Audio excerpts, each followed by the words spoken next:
Orders हजुरले चाहिँ order लिस्टमा गएर कस्टमरको अर्डर भ्यू ट्र्याक र म्यानेज गर्न सक्नुहुन्छ। यसमा चाहिँ अल द इन्कमिङ र पास्ट अर्डर सबै देखाइएको हुन्छ।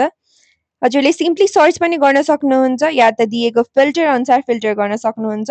हजुरले चाहिँ टाइम अनुसार फिल्टर गर्न सक्नुहुन्छ, अर्डर स्ट्याटस अनुसार, सोर्सेस अनुसार र पेमेन्ट स्ट्याटस अनुसार पनि। हजुरलाई चाहिँ अर्डर कन्फर्म भएपछि यसरी सबै अर्डरको डिटेलहरू दिइन्छ। अर्डर गर्ने व्यक्तिको नाम, टेबल कुन टेबलमा हो, कुन डेटमा हो, कुन टाइममा हो, कति अमाउन्ट हो, सबै थोक। यदि हजुरलाई योभन्दा बढी इन्फर्मेसन डिटेल इन्फर्मेसन चाहिएको छ भने भ्यूको अप्सनमा क्लिक गर्न सक्नुहुन्छ। यसमा चाहिँ हजुरले अर्डर आइटमको इन्फर्मेसन, कस्टमर एन्ड अर्डरको information, billing details, rider assignment, order status सबै पाउन सक्नुहुन्छ। हजुरले यो पनि प्रिन्ट गर्न सक्नुहुनेछ।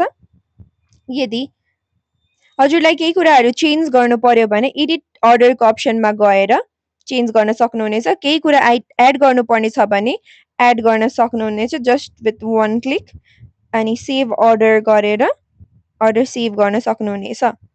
हजुरले केओटी र रिसिप्ट पनि प्रिन्ट गर्न सक्नुहुनेछ।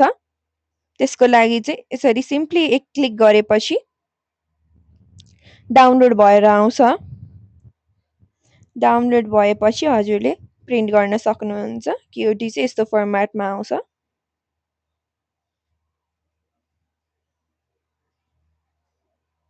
यसबाट चाहिँ हजुरले हरेक अर्डरहरू भ्यू र म्यानेज गर्न सक्नुहुनेछ, जसले गर्दा अर्डर ट्र्याकिङ अति नै सजिलो हुनेछ।